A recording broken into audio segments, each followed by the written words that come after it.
does no contact also work while dating?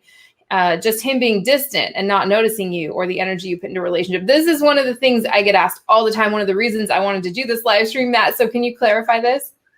Yeah, no contact is not for dating. Mm-hmm. It's not for dating. No mm-hmm. contact is for a breakup. So if you're dating a guy and he's being distant or not noticing you or the energy you put into the relationship, that's a red flag mm-hmm. in the relationship, right? If it's, it depends on how long you've been seeing this guy. But if you guys are you mentioned dating and you mentioned relationship there. And so I'm just going to assume that you're talking about not being in a committed relationship. And so you're somewhere before that. And depending on how long you've been seeing each other, you can just talk about it with him, and just talk to him about things that are going on, right? And what's going on in the relationship. You can, pull back a bit, and lean back and start focusing on your life instead of focusing on this relationship. You can start framing things as being attractive and unattractive so that he starts understanding what it is that you want, right? Because one of the biggest mistakes that women make, actually men and women both make this in relationships, is a lack of communication. Mm-hmm. And so a lot of times women come to us and they're like, okay, a guy's doing these things and I don't know what it means. What does it mean?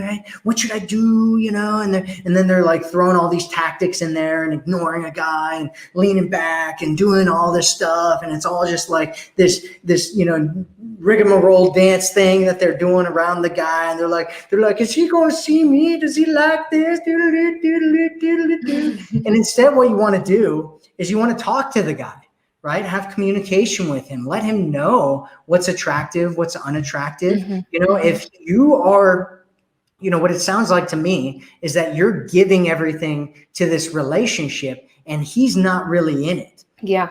That's what it sounds like to me. Yeah.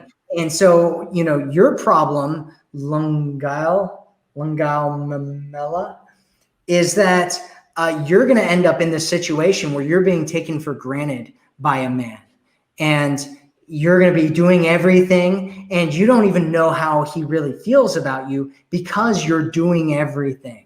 And what men do naturally when you start doing everything and you're putting all the energy into the relationship is that they naturally lean back. Mm-hmm. And even if they're not interested in you, even if, they're only kind of, they just want to hook up and nothing more, even if, he's in a situation where he doesn't really want anything with you, most guys will let women do all the work for them because most guys don't experience this in relationships, right? They don't have women doing these. And so he's getting all of his needs met, and he doesn't have to commit. He doesn't have to do anything. You're doing everything for him. You're getting more and more attached as you do this because of something called the investment principle. The more you invest in something, the more attached you get to it, and the more you feel like you don't want to lose it. And so that's what's happening to you, is you're getting overly attached and you're feeling like you don't want to lose him, and he doesn't care. Right? Because he's not getting attached. He's not investing any. He's not putting any energy and effort into this situation that you guys have. And so you need to flip this around.